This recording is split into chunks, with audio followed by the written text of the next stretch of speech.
এই ছেলে, তুমি আমার রুমে কি করছো? আপনি হয়তো ভুলে গিয়েছেন যে আজকে আমাদের বিয়ে হয়েছে।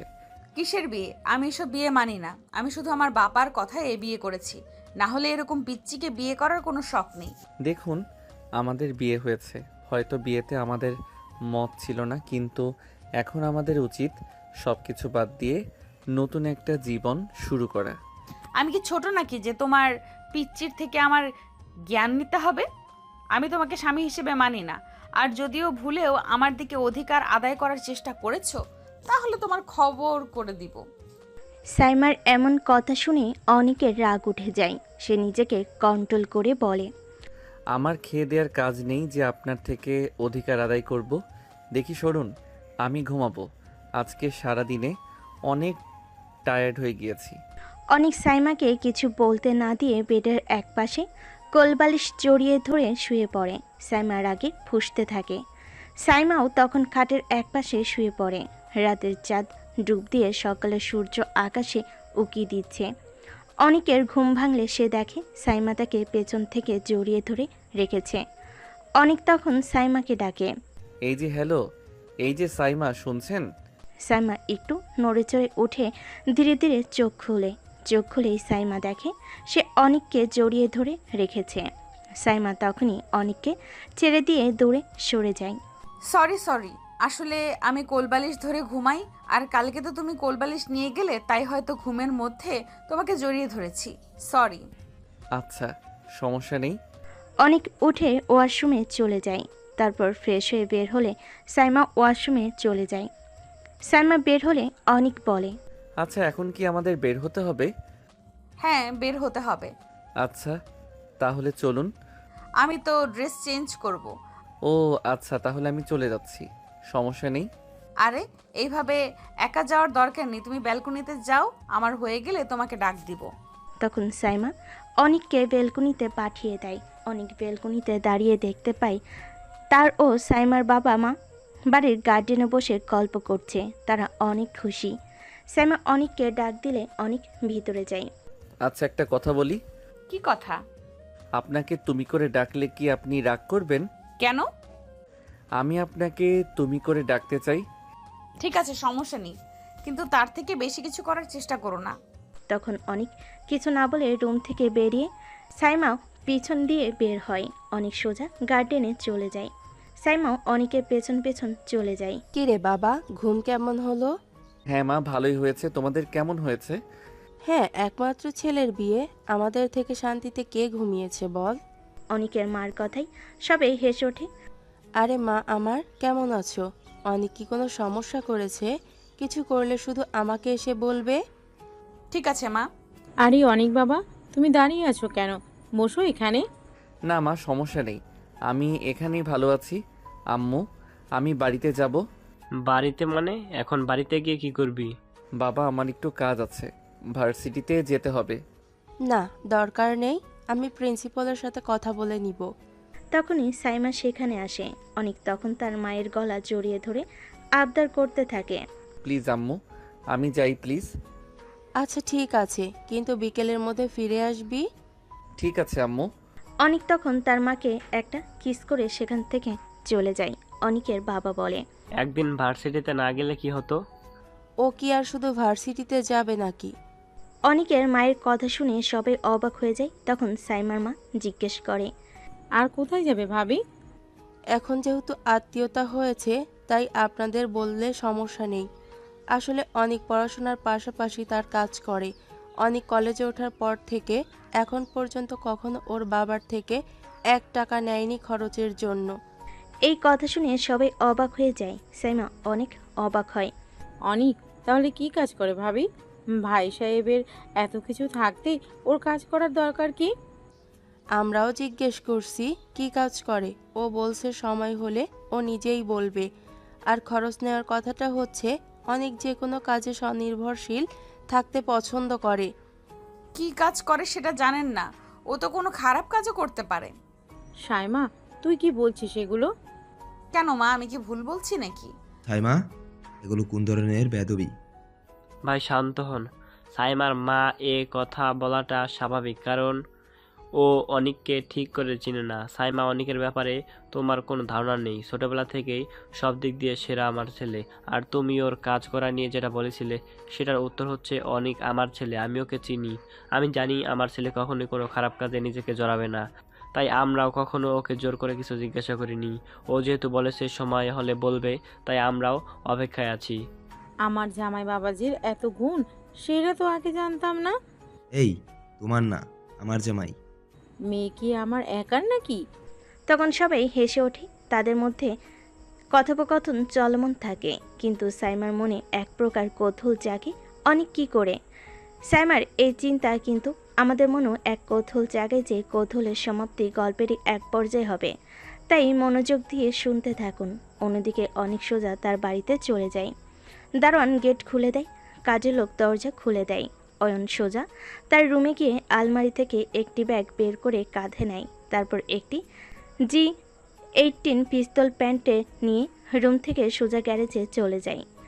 তারপর তার MT-15 নিয়ে বেরিয়ে যায়। অনিক তখন একজনকে কল করে। কল ধরতেই ওপাশ থেকে শোনা যায়, আসসালামু আলাইকুম স্যার। ওয়ালাইকুম আসসালাম। অর্ণব, তুমি কোথায়? জি স্যার, আমি অফিসে আছি, আপনি কোথায়? আচ্ছা, আমি এখন ভার্সিটিতে যাচ্ছি। তারপর সেখান থেকে সোজা মিশন প্লেসে চলে যাব। তুমি বরাবর দুপুর 1টায় বাকিদের নিয়ে রেডি থেকো। আচ্ছা স্যার, ঠিক আছে। অনেক কল কেটে বাইকের স্পিড বাড়িয়ে সোজা চলে যায় ভার্সিটিতে। ভার্সিটিতে গিয়ে বাইক স্টার্ট করা না মাত্রই তার বন্ধু ও বান্ধবী তার কাছে আসে। নয়ন বলে, কিরে, কালকে বিয়ে করলি আর আজকে ভার্সিটিতে? আমি তো কিছু বুঝতে পারছি না। এখানে না বোঝার কি আছে? আরে, তুই কি মানুষ না অন্য কিছু? কালকে বিয়ে করেছিস, আজকে বউয়ের সাথে সময় কাটাবি, আর তুই ভার্সিটিতে চলে আসিস? এটা কেমন হলো? এটা ভালোই হলো। আরে ভাই, তুই হাসছিস কেন? ওরা তো ঠিকই বলেছে। আমরা মনে করেছি তুই বিয়ে করেছিস, এখন বউয়ের শাড়ির আঁচল ধরে ঘুমাবি, আমাদের সাথে আগের মতো সময় কাটাবি না। কি যে বলিস তোরা! কিন্তু এটা কিন্তু সত্যি যে ভাবি অনেককে, যদিও তো সিনিয়র, কিন্তু উনি অনেক সুন্দরী। তুই অনেক লাকি এমন বউ পেয়েছিস। সিদ্ধির কথা শুনে অনেক মনে মনে হাসে। সে মনে মনে বলে, শুধু দেখতে সুন্দর এটা আসল নয়, মনের সৌন্দর্যটাই আসল। রাকিবের ধাক্কায় অনেকের ভাবনার জগৎ থেকে হুঁশ ফিরে। কিরে, কোথায় হারিয়ে গেলি? আচ্ছা বাদ দে, তুলি কোথায়? ওকে যে দেখছি না। তুই কি ভুলে গেছিস ও তোর গায়ে হলুদে কি পরিমাণ নেচেছিল? আর কালকে বিয়ের দিনে এত লাফালাফি করেছে যে আজকে সকালে আমাকে কল করে বলেছে ওর শরীর দুর্বল লাগছে, তাই ও আসবে না। তাদের কথার মাঝখানে ক্লাসের বেল বেজে ওঠে। তারা সবাই ক্লাসের দিকে অগ্রসর হয়। তুলির অসুস্থতার কথা শুনে অনেকের মন কিছুটা খারাপ হয়ে যায়। তারপর তারা ক্লাসে গিয়ে বসে। স্যার আসে, ক্লাস শুরু হয়। সবাই ক্লাসে মনোযোগ দেয়। 4টি ক্লাস শেষ হলে ব্রেক দেওয়া হয়। তখন অনেক তার বন্ধুদের থেকে বিদায় নিয়ে ব্যাগ নিয়ে প্রিন্সিপালের রুমে চলে যায়। প্রিন্সিপাল অনেককে দেখেই দাঁড়িয়ে যায়। আরে অনেক বাবা, তুমি এখানে? স্যার, আমাকে এত সম্মান দেখানোর দরকার নেই। আমি আপনার একজন ছাত্র মাত্র। আসলে আমি আজকে আর ভার্সিটিতে থাকতে পারবো না, আমার একটু যেতে হবে। আরে, এটা তো আমাকে ফোনে বলে দিলেই হয়, কষ্ট করে তোমার আর আসার দরকার কি? আচ্ছা, তুমি যাও, সমস্যা নাই। ঠিক আছে স্যার, ধন্যবাদ। অনেক তখন প্রিন্সিপালের রুম থেকে বেরিয়ে সোজা পার্কিং লটে গিয়ে বাইক নিয়ে বেরিয়ে যায়। অনেক বাইক স্টার্ট করে ভার্সিটি থেকে বেরোনোর পরই তার ফোন বেজে ওঠে। অনেক ফোন হাতে নিলে দেখে পরিচিত বিদেশি নাম্বার বেশে ওঠে। অনেক ফোনটা রিসিভ করে। তখন ওপাশ থেকে শোনা যায়, আপনাদের বোঝার সুবিধাতে ইংরেজি ভাষাকে বাংলায় রূপান্তর করা হলো। অনিক, কেমন আছো? জি স্যার, আলহামদুলিল্লাহ ভালো। আপনি কেমন আছেন? হ্যাঁ, আমিও ভালো আছি। তোমার তো আজকে একটা মিশনে যাওয়ার কথা, সেটার কি খবর? হ্যাঁ স্যার, আমি ওখানেই যাচ্ছি। স্যার এখন রাখি, আমি মিশন শেষে আপনাকে সব আপডেট পৌঁছে দিব। ওকে, অনেক সাবধানে থেকো, বাই। অনেক ফোনটি পকেটে ঢুকিয়ে সোজা একটি গোপন জায়গায় চলে যায়। সেখানে গিয়ে অনেক তার ড্রেস চেঞ্জ করে তার বাইকের নাম্বার প্লেট চেঞ্জ করে রওনা হয় মিশনের জায়গায়। অনেক যখন গোপন মিশনে ব্যস্ত, সাইমা তখন বাড়িতে বসে অস্থিরতায় ভুগছিল। অনিকের হঠাৎ চলে যাওয়াটা তাকে ভাবাচ্ছিল। সে বারান্দায় গিয়ে দেখল অনিকের বাবা মা, তার নিজের বাবা মা তখন গল্প করছে। তাদের মুখে হাসি লেগে আছে, যেন তারা অনিকের এই রহস্যময় জীবন সম্পর্কে কিছুই জানে না। সাইমার মনে প্রশ্ন জাগছিল, অনিক কি সত্যি এমন একজন মানুষ যে নিজের খরচের জন্য পরিবারের ওপর নির্ভরশীল নয়, নাকি এর পেছনে অন্য কোনো গল্প আছে? সাইমা মনে মনে বলে, আমার বাবা মাও কেমন, ছেলেটার সম্পর্কে কিছু না জেনেই বিয়ে দিয়ে দিল। অনেক কি এমন কাজ করে যেটা তার পরিবারেও জানে না? কোনো খারাপ কাজ নয় তো? সাইমারের চিন্তার মাঝে তার মা তাকে ডাকলেন। কিরে সাইমা, একা একা বারান্দায় কি করছিস? এদিকে আয়, গল্প করি। কিছু না মা, এমনি দাঁড়িয়েছিলাম। সাইমা অনিচ্ছা সত্ত্বেও তাদের গল্পের আসরে গিয়ে বসল। অনিকের মা অনিকের ছোটবেলার নানা গল্প বলছিল, কিভাবে অনিক স্কুলে বরাবর ফার্স্ট হতো, কিভাবে সে খেলাধুলায় ভালো ছিল, আর কিভাবে সে কোনোদিন কারোর কাছ থেকে অন্যায় সুবিধা নিত না। সাইমা অবাক হয়ে শুনছিল। সে ভেবেছিল অনিক হয়তো কোনো বখাটে ধরনের ছেলে হবে, কিন্তু অনিকের মার কথা শুনে সেই ধারণাগুলো ভাঙতে শুরু করলো। ও ছোটবেলা থেকেই একটু চুপচাপ ছিল, নিজের কাজ নিজে করতে পছন্দ করত।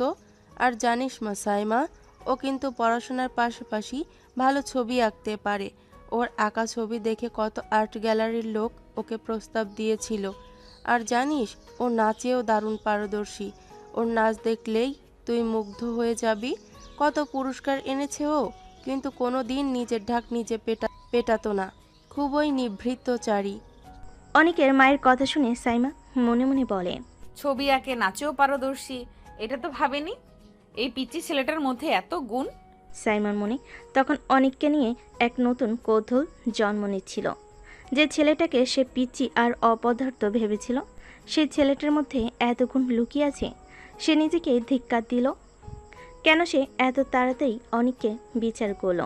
অন্যদিকে অনিক তার বাইক নিয়ে দ্রুত গতিতে একটি পুরনো নির্জন ওয়্যার হাউজের দিকে যাচ্ছিল। সে তার হেলমেট ঠিক করে নিল। তার চোখে এক ভিন্ন দৃঢ়তা ফুটে উঠল।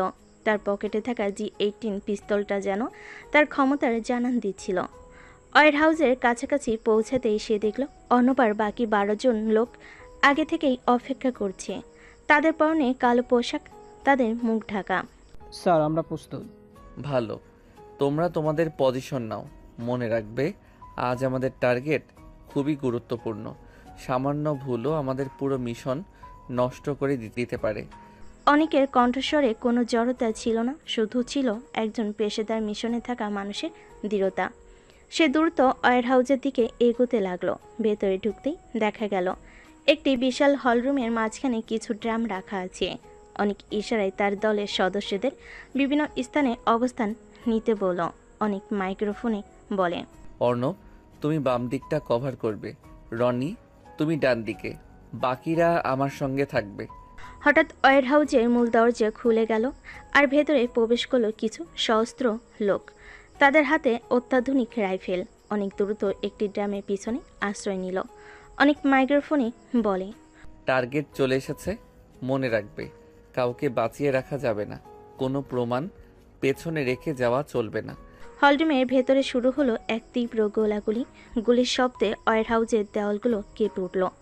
অনেক নির্ভুল নিশানায় তার G18 পিস্তল থেকে গুলি ছুটছিল, আর তার প্রতিটি গুলি লক্ষ্য ভেদ করছিল। সে এতটাই ক্ষিপ্ত ছিল যে তার শত্রুরা তাকে ঠিকমতো দেখতেও পাচ্ছিল না। এই অনেক সে শান্ত নিরীহ কলেজ ছাত্র ছিল না যাকে সাইমা সকালে দেখেছে। এই অনেক ছিল একজন দক্ষ এবং নির্ভীক যোদ্ধা। বাড়িতে তখন সবাই হাসি গল্পে মগ্ন, কিন্তু সাইমার মনে অনিককে নিয়ে এক অদ্ভুত অনুভূতি দানা বাঁধছিল। তার মনে হচ্ছিল এই ছেলেটা হয়তো আরও বেশি রহস্যময়ী, যতটা সে কল্পনাও করতে পারেনি। অনিক কি সত্যি একজন সাধারণ ছাত্র, নাকি তার পরিচয় আরও গভীর? সে কেন সবার কাছে এত সম্মানীয়? এটা কি তার বাবার কারণে, নাকি তার নিজের কোনো পরিচয় আছে? সব কিছু গল্পে থাকলেই জানতে পারবেন।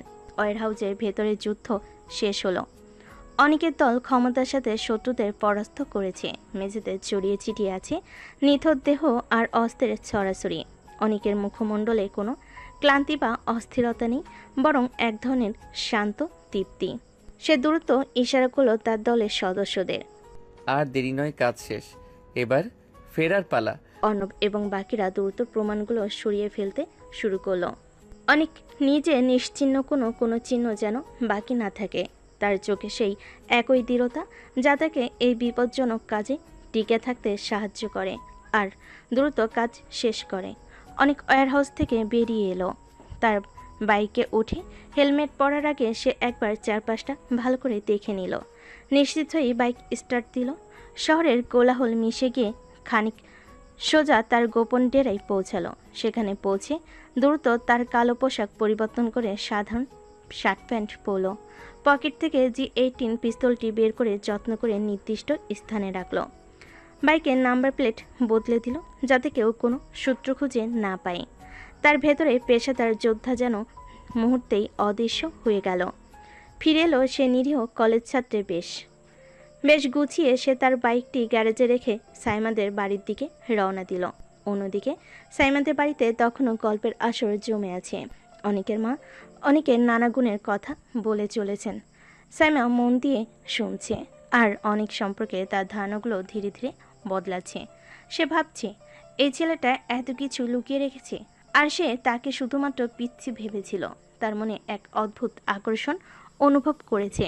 সে আকর্ষণ আগে কখনো অনুভব করেনি। আমার জামাই বাবাজি বলে কথা, এত সব গুণ তো থাকবেই। এই তোমার না, আমার জামাই। মেয়ে কি তোমার একার নাকি? তাদের হাসি ঠাট্টার মধ্যেই দরজার কলিং বেলের শব্দ হলো। সাইমার বাবা গিয়ে দরজা খুলতেই অনিকের মা হাসি মুখে ভেতরে টেনে নিলেন। আরে বাবা অনি, এসে গেছো? আসো আসো, আমরা তোমার কথাই বলছিলাম। অনিককে দেখে সাইমা কিছুটা অপ্রস্তুত হয়ে উঠল। সে অনিকের দিকে আর চোখে একবার তাকালো, তারপর চোখ সরিয়ে নিল। অনিক সবার দিকে তাকিয়ে হাসলো। আসসালামু আলাইকুম, সবাই কেমন আছেন? ওয়ালাইকুম আসসালাম বাবা। আয় আয় বস এখানে। কি কাজ শেষ হলো? জি আম্মু, কাজ শেষ, একটু দেরি হয়ে গেল ফিরতে। এতক্ষণ কিসের কাজ বাবা? কি করো তুমি? অনিকের মা সাইমাকে ইশারা করলেন চুপ থাকতে। অনিক মৃদু হাসলো। তেমন কিছু না মা, একটু জরুরি কাজ ছিল। অনিকের জবাব শুনে সাইমার কৌতূহল আরও বাড়ল। এই ছেলেটা কিছুতেই নিজের কাজের কথা বলতে চাইছে না।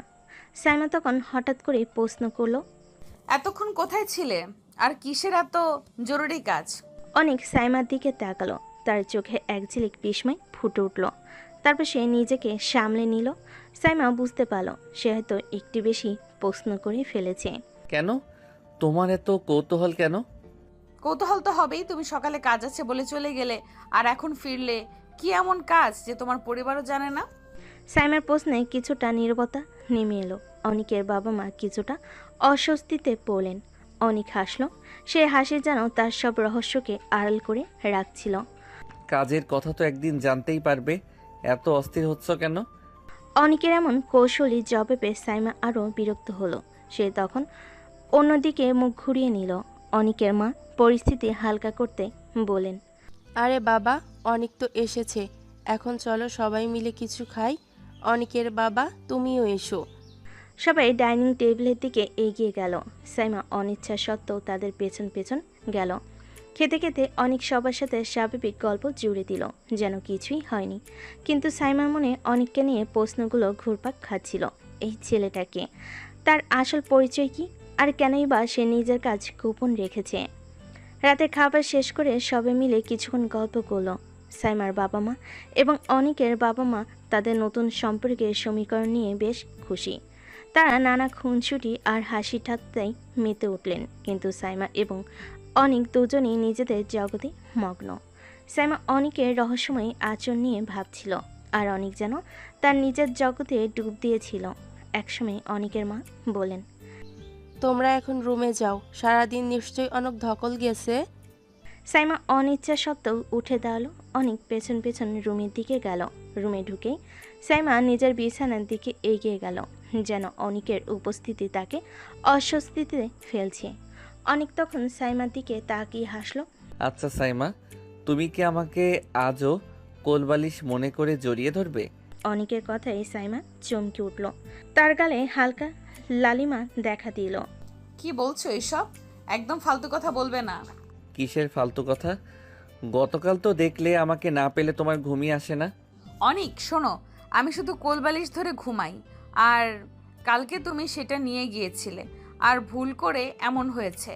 একদম বাজে কথা বলবে না। ও, তাহলে আমার জন্য তোমার ঘুম নষ্ট হবে? তোমার শান্তির জন্য আমি না হয় কোলবালিশই হয়ে থাকি। অনেক সাইমার দিকে দুষ্টামি ভরা চোখে তাকালো। সাইমা তখন আরো রেগে গেল। বেশি বাড়াবাড়ি করবে না কিন্তু, আমার রাগিয়ে দিলে তোমার খবর আছে। বাব্বা, এত রাগ! নতুন বউয়ের তো এমন রাগ থাকা উচিত না। বরকে একটু আদর যত্ন করবে, মিষ্টি মিষ্টি কথা বলবে। অনেক সাইমার দিকে এক পা এগিয়ে যেতেই সাইমা দ্রুত সরে গেল। একদম কাছে আসবে না। তুমি কি ভুলে গেছো আমাদের বিয়েটা কেমন পরিস্থিতিতে হয়েছে? আমি এই বিয়ে মানি না, আর তোমাকেও স্বামী হিসাবেও না। মানো না, কিন্তু গতকাল রাতে তো বেশ মানছিলে, তাই না? অনেক আবারও সাইমাকে খোঁজা দিল। সাইমা এবার আর নিজেকে ধরে রাখতে পারল না। অনেক, আমার কথা কানে ঢুকছে না তোমার? যদি এক পাও এগিয়ে আসো তাহলে কিন্তু ভালো হবে না। সাইমা তার দিকে তাকিয়ে এমনভাবে কথা বলল যেন তার চোখে আগুন জ্বলছে। অনেক তখন হাসতে হাসতে বিছানার এক পাশে গিয়ে বসল। আচ্ছা বাবা, ঠিক আছে, আর যাব না। তোমার তো দেখছি অনেক রাগ। অনেক তখন সাইমার দিকে তাকিয়ে রইল। সাইমা অন্যদিকে মুখ ঘুরিয়ে নিল। কিছুক্ষণ পর অনেক হালকা গলায় বলল, আচ্ছা, আমি তো তোমার থেকে ছোট, তাই না? হ্যাঁ ছোট তো। তুমি তো আমাকে স্বামী হিসেবে দেখবে না, তাহলে তুমি কি আমাকে ছোট ভাইয়ের মতো দেখবে, নাকি পিচ্চি দেওরের মতো? আমি তোমাকে কিছুই দেখতে চাই না, তুমি শুধু।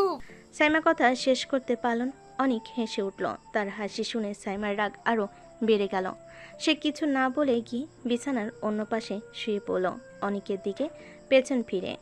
অনেকে তখন শুয়ে পড়ল, মুখে সেই দুষ্টামি ভরা হাসি। অনেক মনে মনে বলল, আমার এই বউটা তো বেশ মজার, একে কাবু করতে একটু সময় লাগবে মনে হচ্ছে। অনেক বুঝতে পারছিল সাইমার এই রাগ তার অনিচ্ছা থেকে নয়, বরং পরিস্থিতি এবং তার নিজের মধ্যে থাকা এক ধরনের দ্বিধা থেকে। অনেকের চোখে তখন এক ভিন্ন ঝলক দেখা গেল। এই মেয়ের রাগ ভাঙানোটা যেন তার একটা নতুন চ্যালেঞ্জ। রাতের পর সকাল, ভোরের আলো জানালা দিয়ে রুমের ভিতর উকি দিচ্ছে। অনেকের ঘুম ভাঙল, আর মোড়া ভেঙে পাশ ফিরতেই তার চোখ ছানা বড়া। সাইমা তাকে পেছন থেকে জড়িয়ে ধরেনি, আজ সে অনেকের বুকের উপর মাথা রেখে গভীর ঘুমে মগ্ন।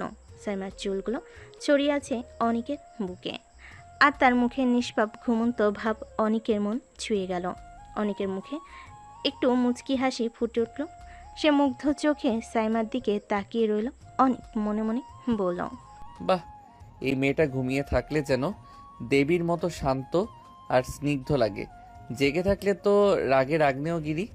অনেক খুব সাবধানে নিজের হাত বাড়িয়ে টেবিল থেকে তার ফোনটি নিল। একবার ফোনটি হাতে নিয়েও সে ছবি তোলার কথা ভাবল না, শুধু সাইমার ঘুমন্ত মুখের দিকে তাকিয়ে মুচকি হাসল। অনেক আবার মনে মনে বলে, ঘুমন্ত বউটাকে কত কিউট আর মায়াবী লাগছে, কিন্তু জেগে গেলে রেগে ভূত হয়ে যায়। অনেক ফোনটা এক পাশে রাখলো। তার হাত সাইমার চুলের ওপর দিয়ে আলতো করে বুলিয়ে দিল। সাইমার নরম স্পর্শে অনেকের মনে এক অদ্ভুত ভালো লাগাই ভরে উঠল। এই মুহূর্তে সাইমা যত রাগ, যত দূরত্ব, সব যেন তুচ্ছ মনে হলো। অনেকের মনে হলো এই মুহূর্তটা যদি চিরকাল থাকতো। কিছুক্ষণ পর সাইমা নড়েচড়ে উঠল। ঘুমের ঘর কাটতে সে ধীরে ধীরে চোখ খুলল।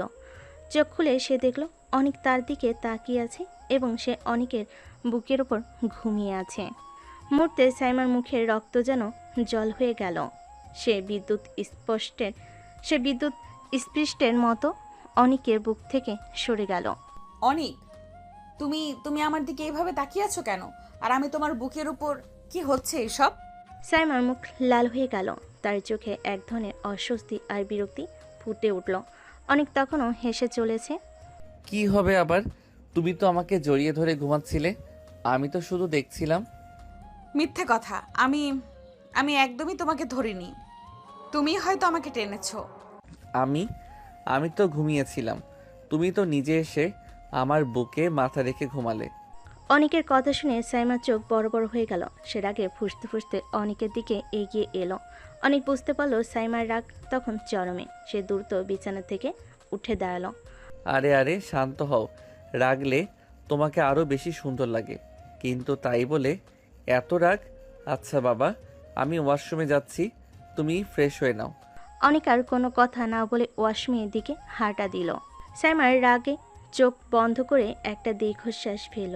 এই ছেলেটা তাকে দিনে দিনে আরও বেশি বিরক্ত করছে, কিন্তু তার মনে কোথাও একটা চাপা হাসি ফুটে উঠল। অনেকের দুষ্টামিগুলো তার খারাপ লাগছিল না, বরং এক নতুন অনুভূতি দিচ্ছিল। সাইমা মনে মনে বলে, ছি, কেমন লজ্জা লাগছে। আমি কি সত্যি ওকে এইভাবে জড়িয়ে ধরেছিলাম? সাইমার মনে ছিল তখন মিশ্র অনুভূতি, রাগ, বিরক্তি, লজ্জা আর এক অদ্ভুত ভালো লাগা। অনেকের এই অপ্রত্যাশিত আচরণটাকে ভাবিয়ে তুলছে। এবার কি সাইমা অনেকের এই দুষ্টামিগুলো মানিয়ে নিতে পারবে, নাকি তাদের সম্পর্ক আরও জটিল হবে? চলুন দেখা যাক সামনে কি হয়। অনেক ওয়াশরুম থেকে ফ্রেশ হয়ে বেরোতেই সাইমা তাড়াতাড়ি করে ওয়াশরুমে চলে গেল। তার মুখে তখনও গতরাতের ঘটনার রেশ। অনেক হাসলো। সাইমা ফ্রেশ হয়ে বেরোলে তারা দুজনে একসাথে নিচে গেল। নিচে গিয়ে দেখলো পরিবারের সবাই নাস্তার টেবিলে বসে আছে। সাইমার মা তাদের দেখে হাসি মুখে ইশারা করলেন বসতে। তারা দুজনে টেবিলে গিয়ে বসলো। নাস্তা করার এক পর্যায়ে অনেকের বাবা সাইমাকে উদ্দেশ্য করে বলেন, সাইমা মা, তুমি তৈরি হয়ে নিও। কিন্তু কেন বাবা? আজকে থেকে তোমাকে তোমার নতুন ঠিকানায়, অর্থাৎ তোমার শ্বশুরবাড়িতে থাকতে হবে, যেটা এখন তোমার নিজেরই নতুন বাড়ি। অনেকের বাবার কথাই সাইমার মুখটা ফ্যাকাশে হয়ে গেল। সে ইতস্তত করে বলল, কিন্তু বাবা, এত তাড়াতাড়ি? অনেকের মা তখন সাইমার হাত ধরে বললেন, সাইমা, একদিন তো যেতেই হবে, এখন তাড়াতাড়ি বলে লাভ নেই। বিয়ের প্রথম কয়েকদিন এরকম সবারই কষ্ট হয়, বাবার বাড়ি ছেড়ে চলে যেতে, কিন্তু পরে ধীরে ধীরে মানিয়ে নেওয়া যায়। সাইমার মা কাছে এসে তার মাথায় হাত বুলিয়ে বললেন, আর বারণ করিস না মা। মায়ের কথায় সাইমার চোখ ভিজে উঠল। সে কোনো মতে বলল না। আচ্ছা, আমি তৈরি হয়ে নিব। নাস্তা শেষে সাইমা আর অনেক তাদের রুমে গেল। সাইমা তখনও মনমরা হয়েই ছিল। সে আলমারি খুলে তার জামাকাপড় গোছাতে লাগলো এবং কিছু গুরুত্বপূর্ণ জিনিসপত্র ব্যাগে ভরতে শুরু করলো। অনেক লক্ষ্য করলো সাইমার মন খারাপ। সে চুপচাপ সাইমার পাশে গিয়ে দাঁড়ালো। মন খারাপ করছো কেন? একদিন তো যেতেই হবে।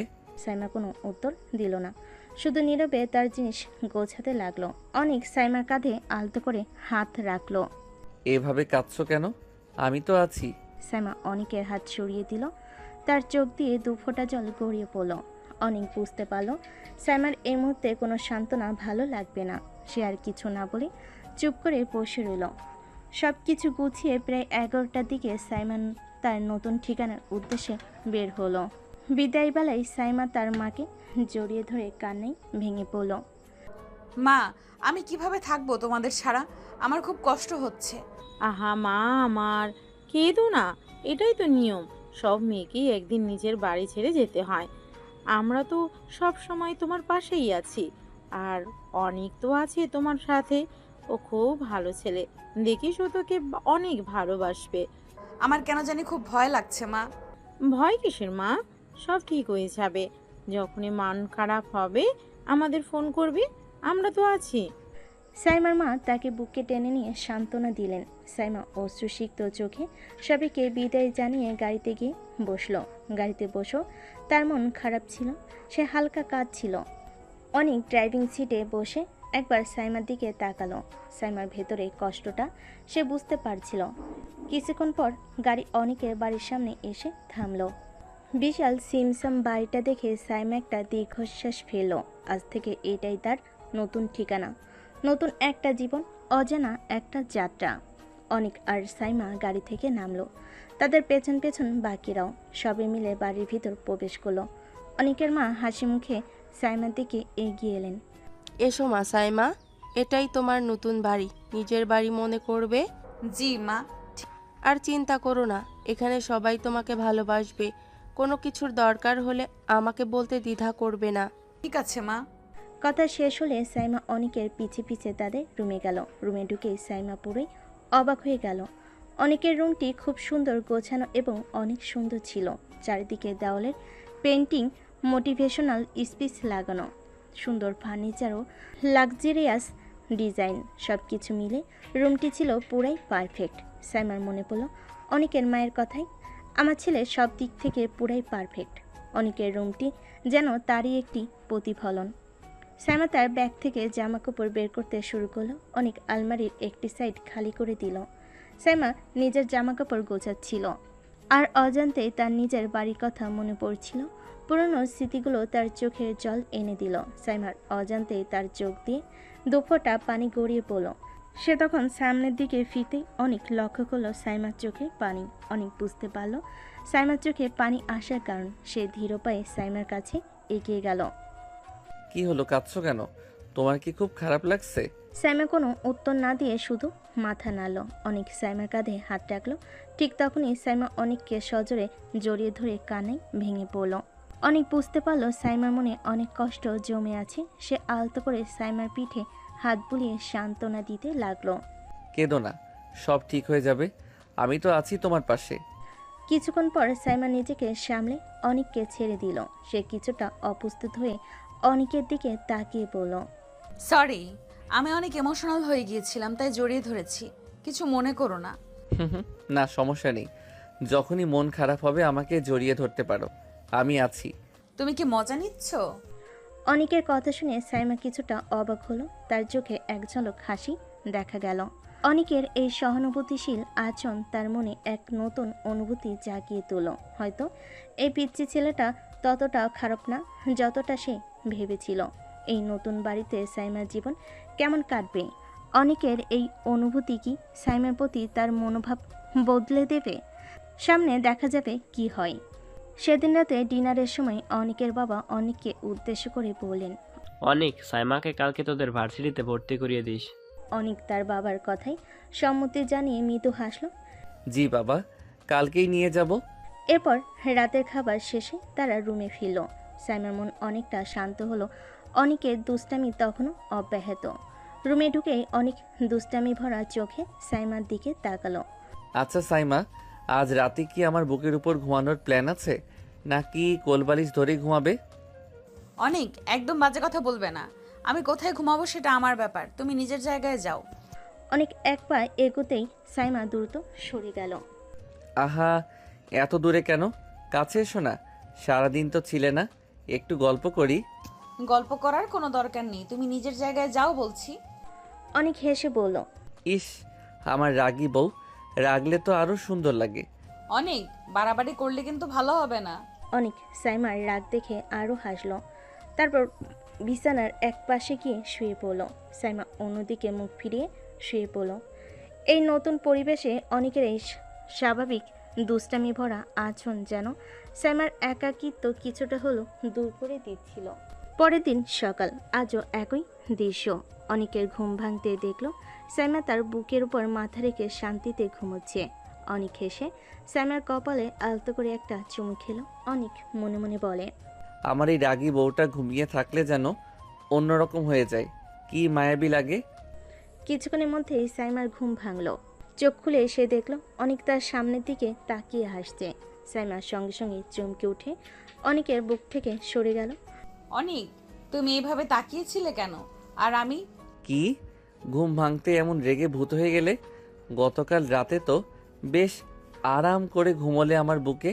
অনেক, একদম বাজে কথা বলবে না, আমি ভুল করে এমন করেছি। অনেক হেসে উঠে ওয়াশরুমে চলে গেল। সাইমার আগে ফুঁসতে ফুঁসতে উঠে বসলো।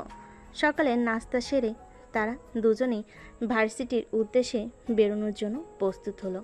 অনেক তার বাইকের চাবি নিতে নিতে সাইমাকে বলল, তুমি দাঁড়াও, আমি বাইকটা নিয়ে আসছি।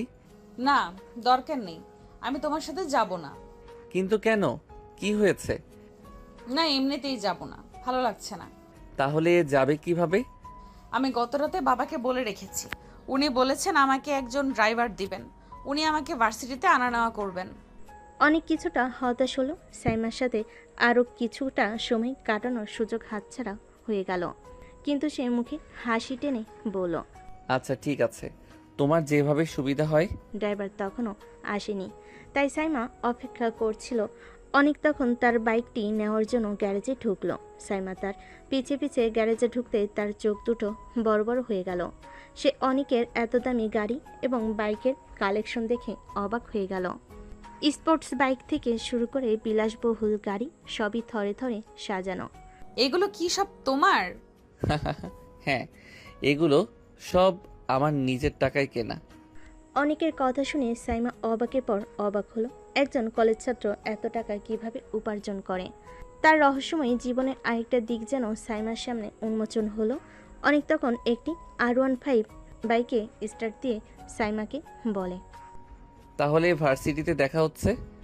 এটা বলেই অনেক বাইকে টান দিয়ে ঝড়ের বেগে চলে গেল। সাইমা হতভম্ব হয়ে তাকিয়ে রইল। কিছুক্ষণ পর সাইমার ড্রাইভার আসলো। সাইমা গাড়িতে উঠে বসে ভার্সিটির জন্য রওনা দিল। সাইমা যখন ভার্সিটিতে পৌঁছালো, গাড়ি থেকে নামলো, তখনই অনেক তার সামনে এসে দাঁড়ালো। চলো। অনেক সাইমাকে নিয়ে প্রিন্সিপালের রুমে চলে গেল। প্রিন্সিপাল অনেককে দেখে চেয়ার ছেড়ে উঠে দাঁড়ালেন। আরে অনেক বাবা, এসো এসো। অনেক ইশারা দিয়ে ওনাকে বসতে বলল। সাইমা অনেকটা অবাক হয়ে গেল। অনেকের প্রতি প্রিন্সিপালের এই সম্মান দেখে সাইমার মনে নতুন প্রশ্ন জাগলো। এরপর সকল ভর্তির কাজ শেষ করে অনেক সাইমাকে নিয়ে তার বন্ধুদের কাছে গেল। কিরে অনিক, তুই একা এলি কেন? ভাবি কই? আরে এই তো ভাবি, সাইমা, এরা আমার বন্ধু নয়ন, রাকিব, সিথি আর বন্ধুরা এ হলো সাইমা। সাইমা সবার দিকে তাকিয়ে হাসলো। আরে বাহ, ভাবি তো অনেক সুন্দর, কিউটের ডিব্বা। আমি আগেই বলেছিলাম অনেক অনেক লাকি। ভাবি কেমন আছেন?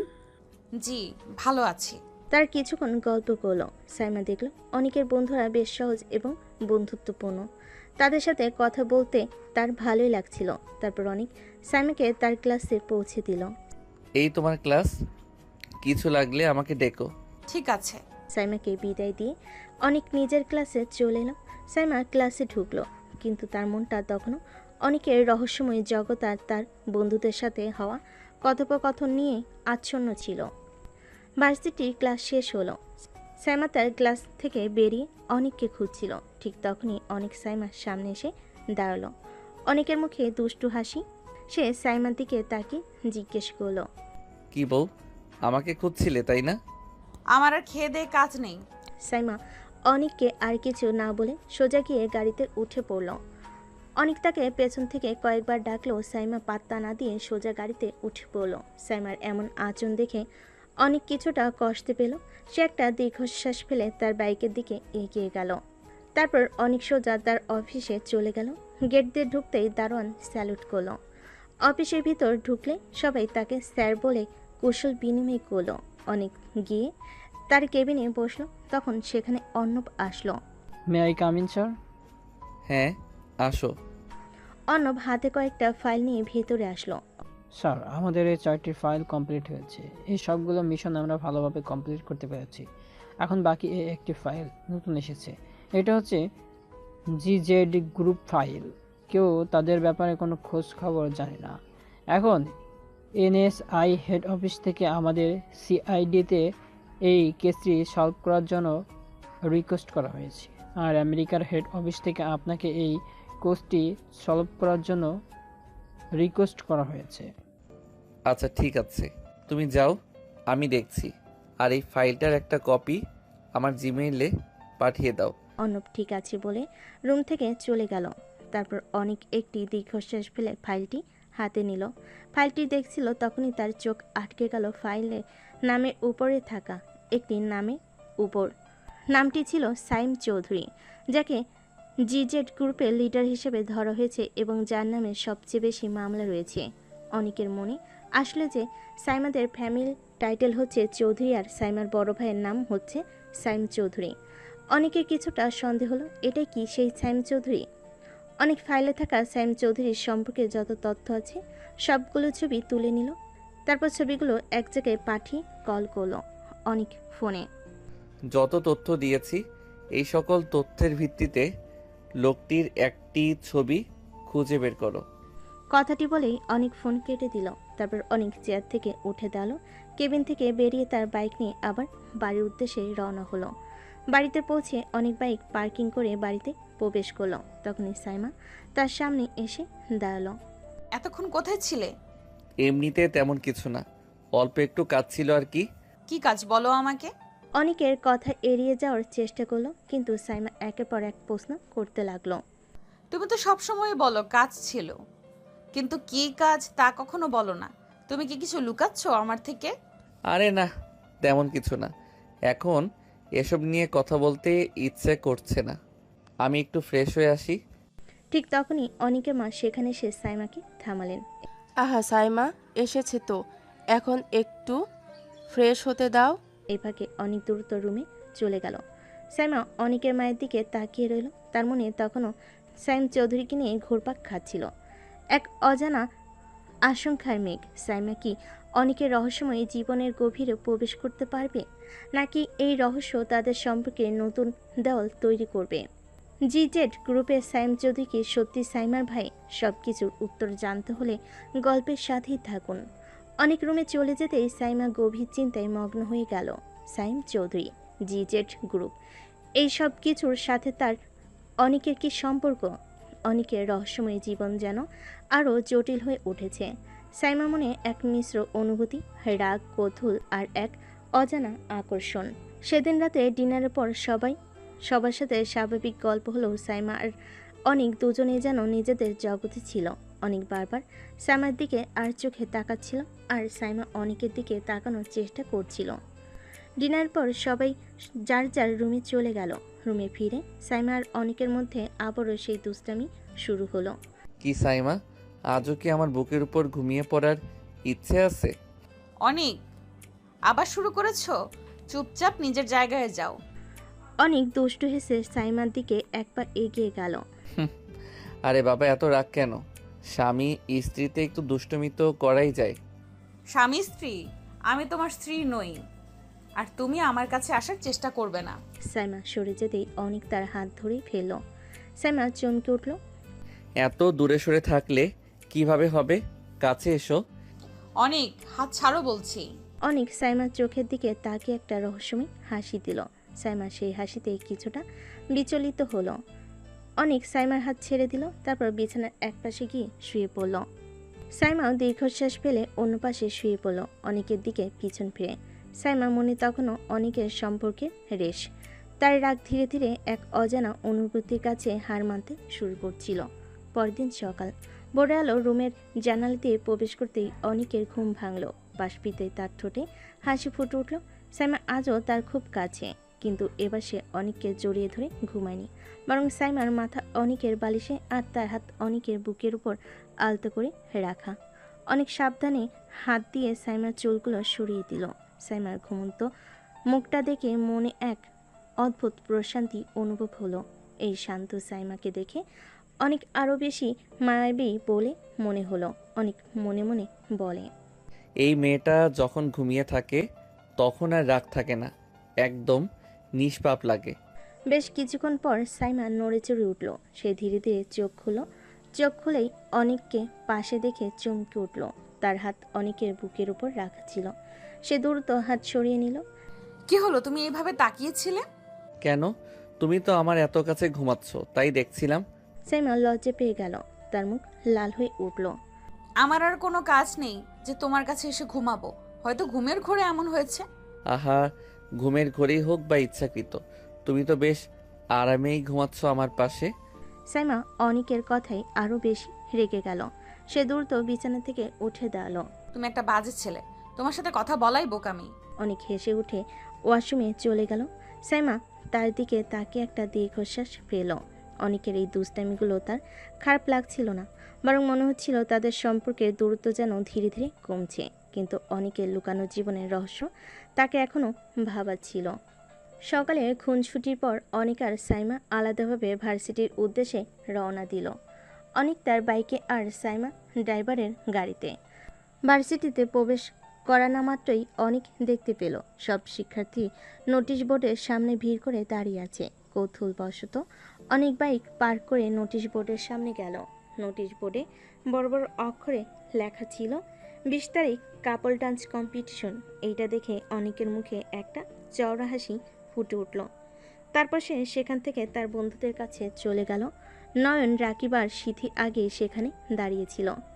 কি রে অনিক, এবার তো মনে হয় আবার ফার্স্ট প্রাইজ নিয়ে যাবি। দেখা যাক। আরে ভাই, তোর তো কোনো কম্পিটিশনই হয় না। প্রতিবার তুই আর তুলি মিলে সবার মাথা ঘুরিয়ে দিস। এবারও নির্ঘাত তোরাই জিতবি। হ্যাঁ রে, তুলি তো তোর পার্টনার, ও তোকে ছাড়া নাচেই না। আরে ধর, এবার হয়তো তুলি পারবে না। কেন রে, কি হয়েছে তুলির? ওর শরীরটা একটু খারাপ, কালকে রাতেও দেখলাম বেশ দুর্বল। ও, তাহলে তো মুশকিল, তোর মতো পার্টনার আর পাবি কই। অনেকের মনে তখন নাচের এই প্রতিযোগিতা এবং তার নতুন পার্টনার কে হতে পারে সেই চিন্তা ঘুরপাক খাচ্ছিল। তার বন্ধুরা তখনও তাদের প্রতিযোগিতার বিষয় নিয়ে আলোচনা করছিল। তাহলে কি এবার তোর যেতে হবে না রে, নাকি নতুন কোনো পার্টনার খুঁজেছিস? সময় হলেই জানতে পারবি। তাদের কথোপকথন চলতে চলতেই ক্লাসের বেল বেজে উঠল। সবাই ক্লাসের দিকে রওনা দিল। অনেক ক্লাসে ঢুকতে তার মাথায় তখনও ঘুরছে সেই কাপল ডান্স কম্পিটিশন আর কে তার নতুন পার্টনার হতে পারে। এই প্রতিযোগিতা কি অনেকের জীবনে নতুন কোনো দিকে মন নেবে? সেদিন ভার্সিটিতে সাইমার সাথে অনেকের তেমন কোনো কথা হলো না। ক্লাস শেষে অনেক সোজা তুলিদের বাসায় চলে যায়। তুলির মা অনেককে দেখে হাসি মুখে ভেতরে ডেকে নেন। অনেক তুলির রুমে গিয়ে দেখে তুলি বিছানায় শুয়ে আছে। কে রে তুলি, এখন তোর কি অবস্থা? তুলি অনিককে দেখে হেসে ওঠে। এই তো একটু সুস্থ লাগছে। আজকে ভার্সিটিতে যাব মনে করেছিলাম, কিন্তু দেরি হয়ে গিয়েছে, তাই আর যাইনি। কালকে যাব ইনশাল্লাহ। আলহামদুলিল্লাহ, আলহামদুলিল্লাহ। আল্লাহ তোমাকে অনেক ধন্যবাদ, আমি চিন্তামুক্ত হলাম। কি রে, কি হয়েছে? আজকে ভার্সিটির এই বছরের ডান্স কম্পিটিশনের নোটিশ দিয়েছে, আর তুই অসুস্থ, তাই আমি চিন্তায় পড়ে গিয়েছিলাম। কে যে পার্টনার হবে সেটা নিয়ে ভাবছিলাম। এখন তো আর কোনো সমস্যা নেই, আমরাই ফার্স্ট প্রাইজ নেব, তুই চিন্তা করিস না। দেখা যাক। আচ্ছা তুই বিশ্রাম নে আর একটু হাঁটাচলা করিস, না হলে ঠিক করে নাচতে পারবি না। আচ্ছা আচ্ছা, আমি তাহলে আজকে যাই, কালকে ভার্সিটিতে দেখা হবে। কিছু খেয়ে যা। তুই তো জানিস আমাকে এগুলো বলে লাভ নেই। আচ্ছা আমি গেলাম। আচ্ছা বাই। অনেক তুলির বাসা থেকে বেরিয়ে নিজের বাইকে চড়ে বসলো। বাইক চালাতে চালাতে তখনও তার মাথায় ঘুরপাক খাচ্ছিল জিজেড গ্রুপের ফাইল আর সাইম চৌধুরীর কথা। সেই তথ্যগুলো ধরে লোকটির আসল পরিচয় জানার একটা সুযোগ এবার মিলবে। তবে আপাতত তার সব মনোযোগ ডান্স কম্পিটিশনের দিকেই ছিল। তুলি সুস্থ হয়ে যায়, অনেকের মুখে স্বস্তির হাসি ফুটল। তুলির বাসা থেকে বেরিয়ে অনেক বাইকে করে সোজা বাড়ির দিকে রওনা দিল। তার মনে তখনও তুলির সুস্থ হওয়ার স্বস্তি, কিন্তু তার পাশে সাইমার শূন্যতা তাকে কিছুটা অন্যমনস্ক করে তুলো। বাড়ি পৌঁছে অনেক বাইক পার্ক করে ঘরে ফিরল। সাইমা তখন লিভিং রুমে বসে বই পড়ছিল। অনেককে দেখে সে একবার ডাকলো, তারপর আবার বইয়ে মনোনিবেশ করলো। ডিনারের পর সবাই যার যার রুমে ফিরল। সাইমার রুমে ঢুকে দেখলো অনেক ফোনে কিছু একটা করছে। সাইমা তখন দ্বিধা কাটিয়ে অনেকের দিকে এগিয়ে গিয়ে বলল, আজ তো ভার্সিটিতে দেখলাম 20 তারিখ কাপল ডান্স কম্পিটিশন। অনেক ফোন থেকে মুখ তুলে সাইমার দিকে তাকালো। তুমি কি অংশগ্রহণ করবে নাকি? মায়ের থেকে শুনেছিলাম তুমি নাকি অনেক ভালো ডান্স করো। দেখা যাক অংশগ্রহণ করি কিনা। যদি করো তাহলে তোমার পার্টনার কে হবে? অনেক সাইমার দিকে দুষ্টেমি ভরা চোখে তাকালো। সে ধীরে ধীরে সাইমার দিকে এগিয়ে গেল। কেন, তুমি কি আমার পার্টনার হতে চাও? সাইমা থতমত খেয়ে গেল। তার গালে হালকা ললিমা দেখা গেল। কি যে বলো, আমি কেন তোমার পার্টনার হতে যাব? আমি তো এমনিতেই জিজ্ঞেস করলাম। তাহলে এত কৌতূহল কেন? নাকি আমার সাথে নাচতে ইচ্ছে করছে? অনেক সাইমার আরও কাছে এগিয়ে এলো। সাইমা কিছুটা সরে যাওয়ার চেষ্টা করলো, কিন্তু অনেক তার পথ আটকে দিল। অনেক বেশি বাড়াবাড়ি করছো কিন্তু। বাড়াবাড়ি কোথায়? আমি তো শুধু জানতে চাইছি আমার রাগী বউটা কি আমার সাথে নাচবে? অনেক সাইমার হাত ধরে ফেলল। সাইমার বুক ধুকপুক ধুকপুক করে উঠল। অনেকের স্পর্শে তার শরীরের ভেতর দিয়ে এক অদ্ভুত শিহরণ বয়ে গেল। হাত ছাড়ো অনেক। ছাড়বো না। যদি তুমি আমার সাথে নাচো তাহলে ছেড়ে দেব। আমি নাচবো না, আর তুমি আমার হাত ছাড়ো। অনেক সাইমার হাত ছেড়ে দিল, তবে তার মুখে এখনো দুষ্টামি হাসি। সে সাইমার খুব কাছে চলে এলো। সাইমা অনেকের নিঃশ্বাস অনুভব করতে পারছিল। আচ্ছা যদি না নাচো তাহলে কি করবে? সাইমা কিছুটা অপ্রস্তুত হয়ে অনেকের দিকে তাকিয়ে রইল। এই প্রথম সাইমা অনেকের এত কাছে এলো। যেখানে তাদের মাঝখানে কোনো দূরত্ব ছিল না। অনেক আলতো করে সাইমার গাল ছুঁয়ে দিল। তোমাকে রাগলে অনেক সুন্দর লাগে, বিশেষ করে যখন তোমার গাল লাল হয়ে যায়। সাইমা অনেকের এমন আচরণে জমে গেল। সে অনেকের চোখে এক অন্যরকম আকর্ষণ দেখতে পেল।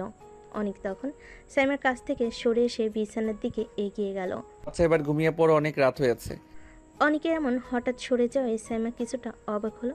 সে অনেকের দিকে তাকিয়ে রইল, তারপর বিছানায় গিয়ে শুয়ে পড়ল। অনেক তার দিকে তাকিয়ে একটা মুচকি হাসি দিল।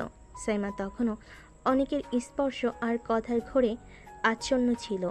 এই রাতে অনেকের দুষ্টামিগুলো সাইমার মনে কি প্রভাব ফেল? কাপল ডান্স কম্পিটিশন কি তাদের সম্পর্ককে আরও এগিয়ে নিয়ে যাবে, নাকি নতুন কোনো নাটকীয়তায় জন্ম দিবে? অবশেষে সেই প্রতীক্ষিত দিন চলে আসে, আগামীকাল ডান্স কম্পিটিশন।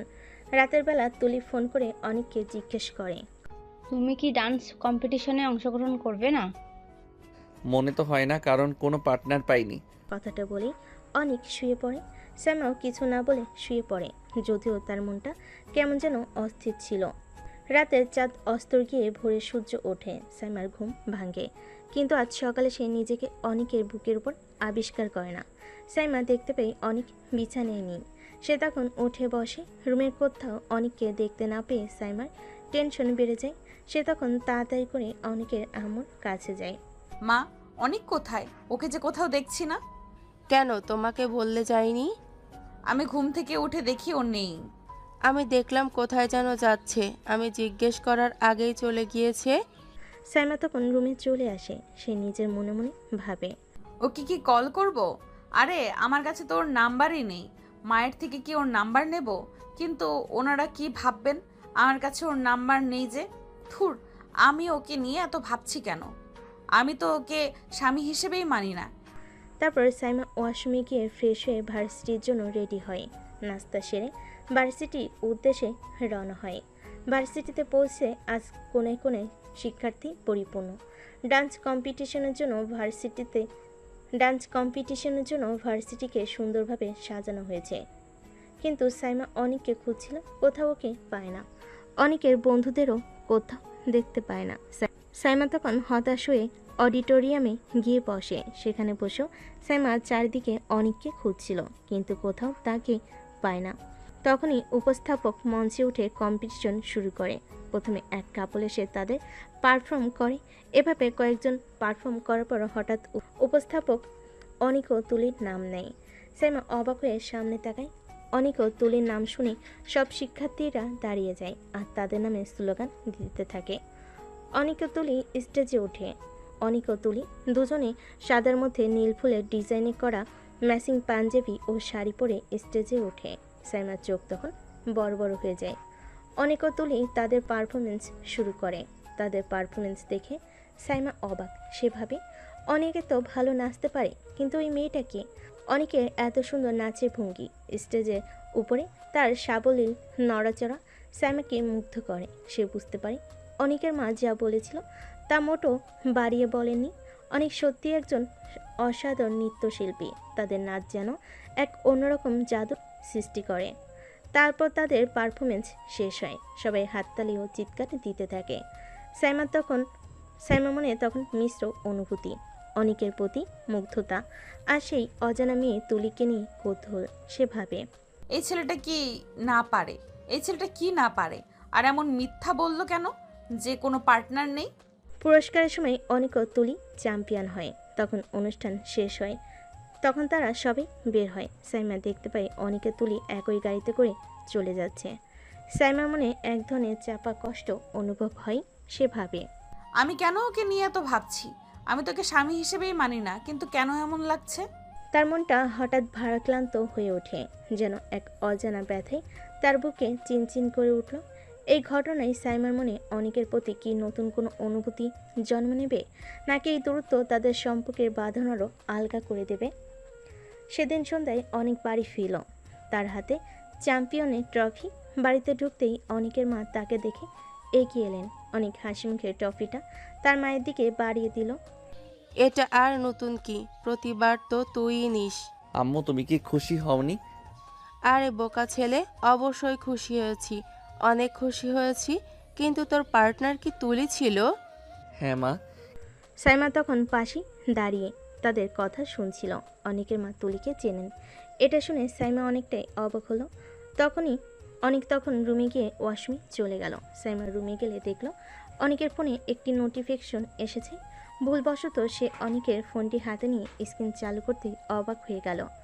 অনেকের ওয়েলপেপারে ছিল সাইমারই ছবি। আর সাইমা ছবিটি দেখে বুঝতে পারলো যে সে অনেককে জড়িয়ে ধরে ঘুমিয়েছিল। এটা তখনকার ছবি। সাইমার চোখ গেল ছবিটির কোণে, সেখানে ছোট্ট করে লেখা ছিল লাইফ লাইন। সাইমার চোখ দিয়ে পানি চলে এলো। সে তখন দেখলো একটি নাম্বার থেকে নোটিফিকেশন এসেছে।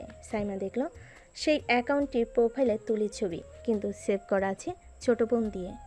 সাইমা তখন তার চোখের পানি আর আটকাতে পারল না। সে কাঁদতে কাঁদতে বলল, ও আমাকে এত ভালোবাসে, কিন্তু আমি ওকে কখনোই পাত্তা দেইনি। সব সময় আমার খেয়াল রাখে, কিন্তু আমি ওকে সন্দেহ করেছি। আমি কতটা খারাপ। সাইমা খাটে বসে হু হু করে কাঁদতে লাগলো। তখনই অনেক ওয়াশরুম থেকে বের হলো। সে সাইমাকে কাঁদতে দেখে অবাক হলো। অনেক দ্রুত সাইমার কাছে গিয়ে তাকে জিজ্ঞেস করলো, কি হয়েছে সাইমা, কাঁদছো কেন? সাইমা মুখ তুলে অনিককে দেখলো।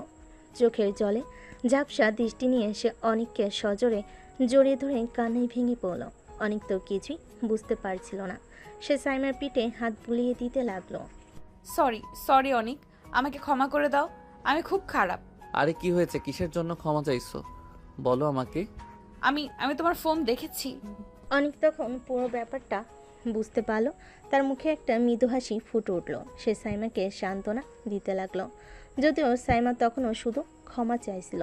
সাইমার কান্নায় অনেকের বুক ভিজে যাচ্ছিল। অনেক আলতো করে সাইমার মুখ তার বুক থেকে তুলে ধরল।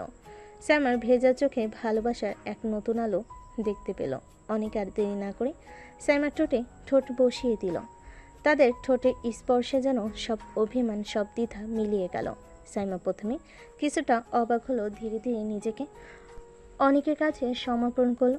তাদের রোমাঞ্চ গভীর হলো, যেখানে ভালোবাসার উষ্ণতা তাদের সম্পর্কে নতুন মাত্রা দিল। অনেকের হাত সাইমার কোমর জড়িয়ে ধরল, আর সাইমা অনেকের গলায় হাত রেখে তাকে আরও নিবিড়ভাবে আঁকড়ে ধরল।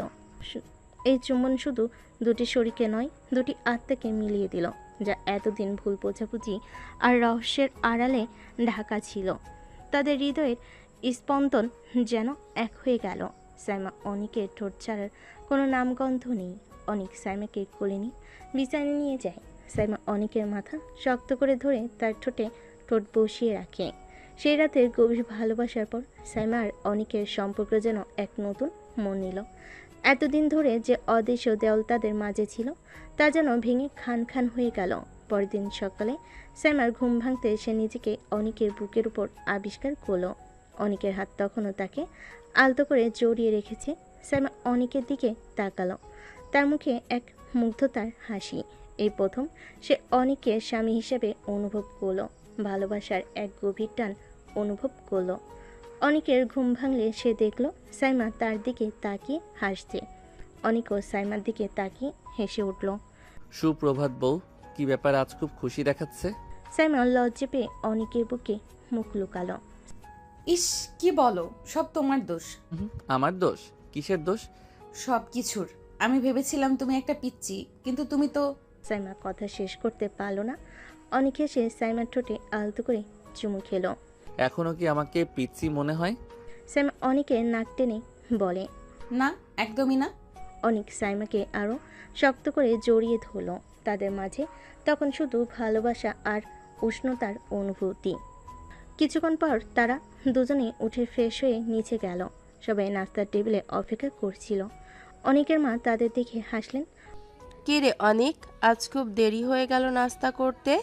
অনিক সাইমার দিকে তাকিয়ে দুষ্ট হাসি দিল। সাইমা লজ্জায় লাল হয়ে গেল। আসলে মা, ঘুমটা একটু দেরিতে ভেঙেছিল। সবাই হেসে উঠল। নাস্তা শেষ করে অনেক ভার্সিটিতে যাওয়ার জন্য প্রস্তুতি নিল। সাইমা তখনও তার পাশে দাঁড়িয়েছিল।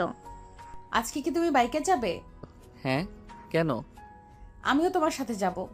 কি ব্যাপার, কালকে তো ড্রাইভারের সাথে গিয়েছিলে, আজ আবার আমার সাথে? অনেক সাইমার দিকে তাকিয়ে দুষ্টুমি করে চোখ মারল। আচ্ছা ঠিক আছে, তাহলে তৈরি হয়ে নাও। সাইমা দ্রুত তৈরি হয়ে এলো। অনেক বাইক বের করলো। সাইমা বাইকের পিছনে উঠে অনেককে শক্ত করে জড়িয়ে ধরলো।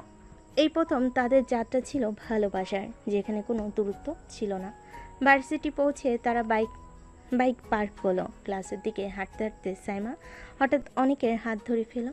অনেক অবাক হয়ে সাইমার দিকে তাকালো। সাইমার মুখে লাজুক হাসি। একটা কথা জিজ্ঞেস করব? হ্যাঁ বলো। তুমি কি কাজ করো? তোমার পরিবারও তোমার কাজের ব্যাপারে কিছু জানে না, তাই না? সাইমার প্রশ্নে অনেক থমকে গেল। তার মুখে মুহূর্তে হাসি মিলিয়ে গেল। তার চোখে ফুটে উঠল এক ধরনের গভীর চিন্তা রেখা। সাইমা অনেকের মুখের দিকে তাকিয়ে বুঝলো সে এমন কিছু জিজ্ঞাসা করে ফেলেছে যা অনেক সহজে বলতে চায় না। প্লিজ সাইমা, এখন না, আমি সময় হলে সব বলবো। সাইমা তখন আর অনেককে জোর করে না।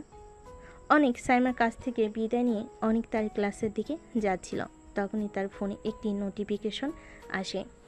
অনেক নোটিফিকেশনটি ওপেন করতে তার চোখ বড় বড় হয়ে যায়। হ্যাঁ, তার সন্দেহটাই ঠিক।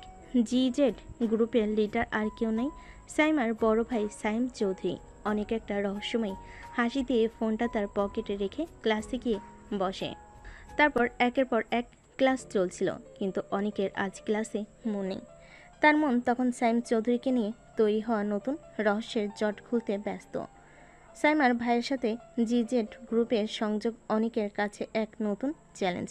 সে ভাবতে থাকে এই পরিস্থিতিতে কিভাবে পদক্ষেপ নেওয়া যায়। ভার্সিটি শেষ হলে অনেক পেরিয়ে দেখতে পাই সাইমা তার জন্য দাঁড়িয়ে আছে। অনেক তখন সাইমার কাছে যায়। কি ব্যাপার, তুমি আমার জন্য অপেক্ষা করছো? হ্যাঁ, তোমার সাথে তো যাব বলেছি। তারপর তারা বাইকে করে বাসার উদ্দেশ্যে রওনা হয়। বাসায় আসার সময় সাইমা বলে, এই শোনো না, আব্বু আম্মু আমাদের সবাইকে দাওয়াত করেছে, সবার যেতে হবে। তোমার ভাইয়া কি বাড়িতে থাকবে? অনেকের প্রশ্নে সাইমা কিছুটা অবাক হয়। হ্যাঁ, কিন্তু কেন? না, এমনি। আচ্ছা তাহলে যেহেতু বলেছে তাহলে যাব, সমস্যা নেই। কিন্তু গিয়ে যদি তুমি তোমার আসল কাজের কথা বলে চলে আসো তাহলে কিন্তু খারাপ হয়ে যাবে। আরে না না, কি যে বলো, এমন কিউট একটা বউকে রেখে কোথাও যেতে কি ইচ্ছে করে? অনেক সাইমার কথাই হাসে। সে মনে মনে বলে, এটাই সেরা সুযোগ, এই খেলাটা খতম করতেই হবে। তার চোখে এক দৃঢ় প্রতিজ্ঞা ফুটে ওঠে। সাইমা পরিবারের সাথে সাইম চৌধুরীর সম্পর্ক তার এই গোপন মিশনকে আরও জটিল করে তুলেছে। কিন্তু অনেক জানে এ সত্য উদ্ঘাটন করা তার জন্য কতটা জরুরি। সেদিন রাতে ডিনারের পর অনেক তার রুমে এসে অর্ণবকে কল করলো। আসসালামু আলাইকুম স্যার। ওয়ালাইকুম আসসালাম। আচ্ছা শোনো, যে গ্রুপের মিশনটি আমাদের কালকে শেষ করতে হবে। কালকে ফাইনাল মিশন হবে। আমাদের সব সদস্যদের নিয়ে রেডি থাকো। তোমাদেরকে আমি লোকেশন দিয়ে দিব, তোমরা সেই লোকেশনের আশেপাশেই থাকবে, আর আমার সিগন্যাল দেওয়া না মাত্রই অ্যাটাক করবে। আচ্ছা স্যার, ঠিক আছে, কোনো সমস্যা নেই, আপনি চিন্তা করবেন না, আমি সব কিছু এক্ষুনি রেডি করছি। প্রয়োজন হতে পারে কিছু হাতিয়ার রেখো সাথে। স্যার আপনার আর বলতে হবে না, আমি নিজে থেকে এসব রেডি করে নেব। ঠিক আছে, তাহলে প্রস্তুতি নাও, আমি রাখি। ঠিক তখনই সাইমা রুমে প্রবেশ করে। সে অনেকের শেষ কথাটি শুনতে পায়। সাইমা কতুল হয়ে অনেকের দিকে তাকিয়ে প্রশ্ন করে, কাকে প্রস্তুত থাকতে বলছিলে আর কিসের জন্য? অনেক দ্রুত নিজেকে সামলে নিল। হাসি মুখে হাসি টেনে বলল, আর তেমন কিছু না, আমি তুলিকে বলছিলাম আমাদের পরবর্তী প্রতিযোগিতার জন্য প্রস্তুত থাকতে আর কি। ও আচ্ছা। সাইমা তখন ড্রেসিং টেবিলের সামনে দাঁড়িয়ে চুলে বেনি করছিল। অনেক পেছন থেকে সাইমাকে আলতো করে জড়িয়ে ধরল। এই কি করছো? জান, আমার না তোমার আদর খেতে ইচ্ছে করছে। এই, তোমার মুখে কিছুই আটকায় না? অনেক তখন সাইমাকে নিজের দিকে ফিরিয়ে তার ঠোঁট জোড়া দখল করে নিল। সাইমা প্রথমে কিছুটা চমকে উঠল, দ্রুত নিজেকে অনেকের কাছে সঁপে দিল। তাদের রোমাঞ্চ গভীর হলো, যেখানে ভালোবাসার উষ্ণতা আর বিশ্বাসের মেলবন্ধন ঘটল। অনেকের হাত সাইমার কোমরে আরও শক্তভাবে জড়িয়ে ধরল, আর সাইমা অনেকের গলা জড়িয়ে ধরে চোখ বন্ধ করে অনেকের ভালোবাসায় নিজেকে ভাসিয়ে দিল। রুমের আবছা আলোয় তাদের ছায়া এক হয়ে মিশে গেল। তাদের হৃদস্পন্দন দ্রুত থেকে দ্রুতর হতে লাগলো। প্রতিটি নিঃশ্বাসে ভালোবাসার নতুন ভাষা ফুটে উঠল। এই ভালোবাসার মুহূর্ত কি অনেকের সামনে কঠিন মিশনকে প্রভাবিত করবে, নাকি এই রোমান্সটাকে আরও শক্তিশালী করবে? জানতে হলে গল্পের সাথেই থাকুন। পরদিন সকাল 9টা, সবাই অনেকদের বাড়িতে রেডি হয়েছে সাইমাদের বাড়িতে যাওয়ার উদ্দেশ্যে। গাড়ির আওয়াজে সাইমা বুক ধুকপুক ধুকপুক করছে, কারণ অনেকের রহস্যের জট আজ খুলতে পারে, আবার নাও খুলতে পারে। তাদের ভালোবাসার সম্পর্ক এক নতুন পথে যাত্রা শুরু করেছে, কিন্তু অনেকের গোপন জীবন এখনও তাদের মাঝে এক রহস্যের দেওয়াল তুলে রেখেছে। সবাই গাড়িতে চড়ে রওনা হলো। সাইমাদের বাড়িতে পৌঁছাই অনেক সবাই অবাক। বাড়ির সামনে পুলিশের গাড়ি আর কয়েকজন পুলিশ সদস্য দাঁড়িয়ে আছে।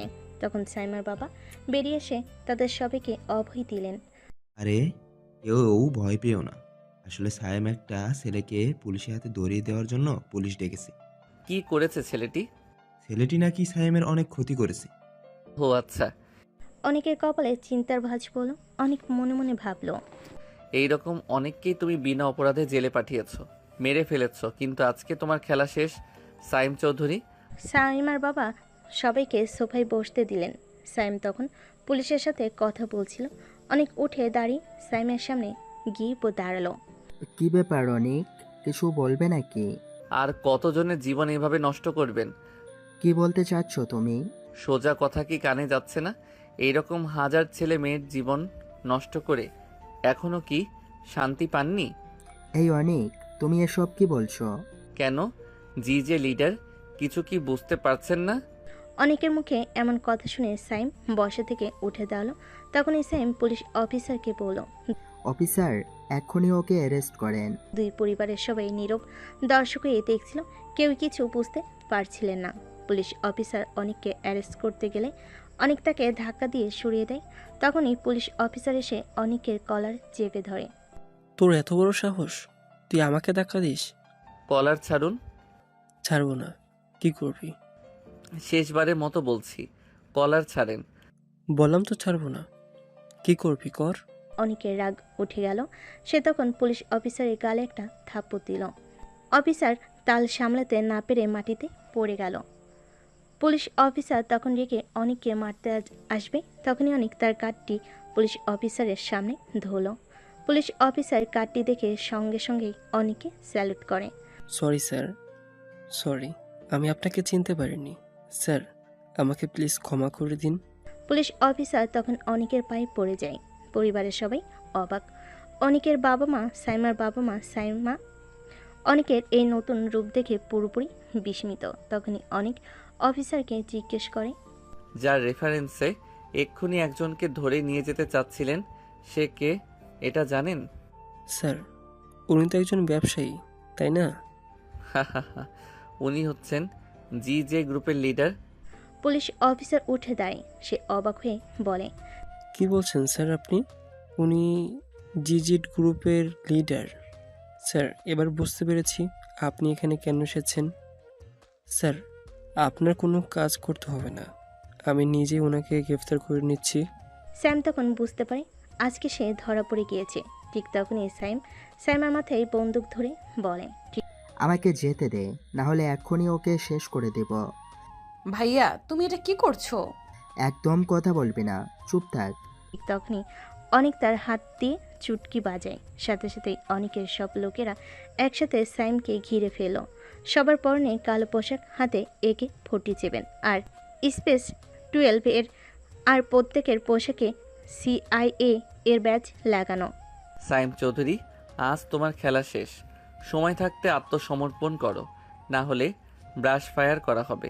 আমাকে যেতে দে, না হলে এক্ষুনি ওর মাথা ছিদ্র করে দেব। অনেকের লোকেরা স্যামের দিকে এগিয়ে আসছিল। তখন সাইমার মাথায় গুলি করবে। ঠিক তখনই সঙ্গে সঙ্গে অনেক তার পকেট থেকে ডেজার্ট ইগল পিস্তল বের করে সাইমের হাতে গুলি করে। সাইম তখনই সাইমাকে ছেড়ে দিয়ে যন্ত্রণায় মাটিতে বসে পড়ল। সাইমা তখন দৌড়ে গিয়ে তার মাকে জড়িয়ে ধরল। বাড়ির পরিস্থিতি তখন চরম উত্তেজনায় পূর্ণ।